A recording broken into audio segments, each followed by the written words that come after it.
So I'm not a native Pikevillian, but I am an Appalachian American, right? And I grew up in Eastern Ohio, did all my schooling in Ohio, and after being overseas, I was an overseas missionary for a couple of years, and that didn't really kind of go exactly what I thought it was going to go. Ended up back home in Ohio and searching for life purpose and meaning, and really discovered chaplaincy, which brought me to Eastern Kentucky, where I served offices in Hazard and Harlan, Pikeville and Corbin, and really fell in love with Pikeville. But I have to admit, also that's where the job was. So I came to Pikeville and was a hospice chaplain in the community. But then I had a friend who's a missionary in Nicaragua, and he sent me an email one day and he said, there's a job in your community looking for a university chaplain. And we had worked together at a university before, and he said, I think you should apply.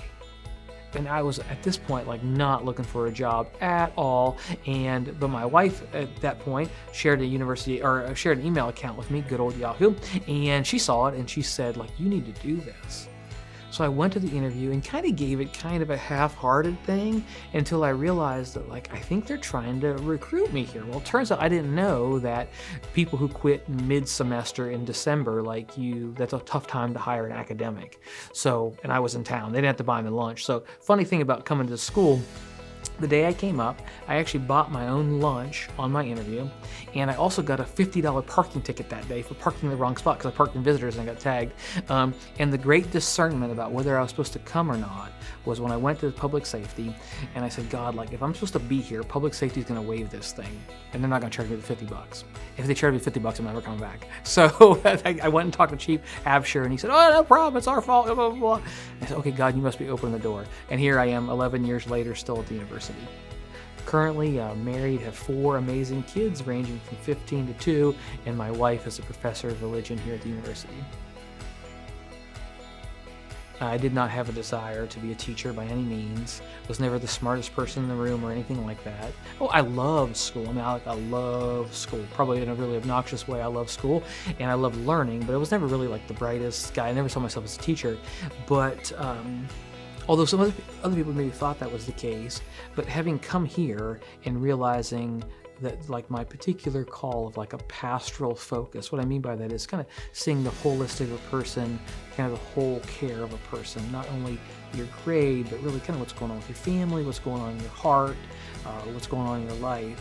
And that really has become, I think, a critical asset to teaching. Right? To understand that when you walk in or I walk into a space, it's not just, I'm not bringing that subject material only. I may be bringing the difficult text message I just had from a parent, or the worry about finances, or something great's happening in my life. And that kind of pastoral call, which I think is preeminent, expresses itself in the classroom. And quite frankly, it's where we build relationships with students. Right? If I were just to be a standalone, hiding in my office, come to the fount of religious knowledge, people aren't really going to come see me, you know what I mean? Because it just feels artificial. But in the classroom, we can make connections. So for me, the call to teach has been, I want to see what's going on in students' lives, and there's no better way on a college campus than to be in the classroom with them. So I'm a co-learner in each of my classes. So I believe the value of pursuing liberal arts, I think it's the pursuit of what it means to be human, what it means to be alive. It's asking the great questions and having the space and the creativity to explore those in a wide variety of ways. I know for me, as a first-generation college student, the liberal arts really helped me see things that I just really had never been exposed to before. Classical music, literature, sciences, and things that I had never thought about, maybe didn't even have in my home.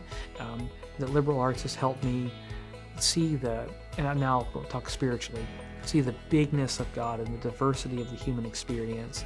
And ultimately, if I were to lay all my cards on the table, I actually don't think we experience truth unless we have a variety or plurality of voices, and the liberal arts bring that to the table. I know when I sit down with a colleague who may be in the sciences or a colleague who's in literature, when we start kind of putting our brains together, we see something in a greater, more beautiful way.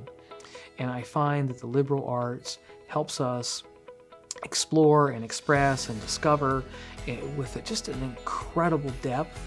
And ultimately, I think it really helps me see the world in color.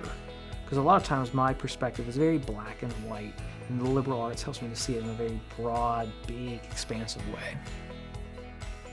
I'm going to be unashamed, and I think UPIKE stands out. What makes us stand out, I think, is, well, I know it's the community of people that we work with and we seek to support. Having been to other college campuses, they may have different facilities or even different programs, a lot of things that make you go, wow, right? But also being on those campuses, what I've experienced here, there's a genuineness of care. But I don't mean like we're like getting in your business when you don't want us to be in your business, but there's a legit, genuine sense of care and concern that the faculty and the staff, but also the fellow students really kind of dive into, and that they care about you. I have found students going out of their way to support one another. I've also found faculty and staff, not only being at people's sporting events, but also kind of seeing them in the community. I've seen faculty and staff take students to doctor's appointments, understand their family situations, and and it's not begrudging, right? Because sometimes people care and they're like, oh gosh, here you go again, right? But there's like a genuineness of the care. So for me, the concern and care sets us apart, but also we have to be really honest. We're a place of opportunity. This is a school where people can dive in and come, no matter what their ACT was or their high school experience. It's a really rare place, and for me, it comes from our experience of grace. We believe everybody gets a shot, and this is your shot here. You can come and you can start over or try again at UPIKE. I talk to incoming students all the time, and they don't even know they're incoming students. So if you're gonna ring me out at Food City or Walmart, my kids know I'm going to give you the speech. If you're between 18 and 30, I'm going to talk to you about college, and I'm going to give you my card and invite you to lunch. And my appeal to people is this, right? Number one, I want to know what your dream is, right? And I believe that we are a regional hub to help people explore their dream. Now, for some people, that means they'll be with us for a year. Others will be 5 years, 6 years. They'll get their master's, whatever it is.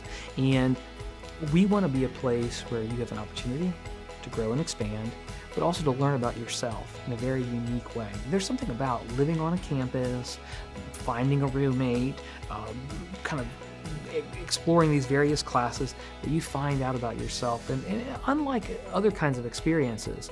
So my first pitch is to say, why not? Why not come and why not explore it? But also explore yourself, and then also, the university life at UPIKE is unlike a lot of other places because we have this like holistic form of care, and we want you to discover more things about you. And if you discover something that maybe takes you from UPIKE, we want to celebrate that. If you decide you want to become an engineer, we want to help you get to that next step. Or you decide you want to open up a business and sell clothing, and maybe you don't want to finish that business degree, we still want to help you get there. So I think for us and for me, I want to talk to you about opportunity, your dream, and how those two things can meet together at UPIKE. So UPIKE means to me a space where I can evolve and I can go through my journey of life. And sometimes it's not, well, actually a lot of times it's not a straightforward path. In my own journey, I've had ups and downs. I've had moments when I've been my incredible best self, and other moments where I have not been a very ideal self, and life has been painful, and this place has held me. And I'll give you the example of the mountains, right? The mountains kind of surround us a little bit, and some days that can be choking, right? And some days that experience can be an incredible embrace of support and care. But I may be up and down, but the mountains are going to be stability. And UPIKE has been a place of stability for me, of allowing me to experience life and to be a stable, supportive people in a community that helps me keep going. And the university continues to call me to say, Rob, you're more, and ask me to continue to reach and to kind of go to a place where I'm always trying to find my better self.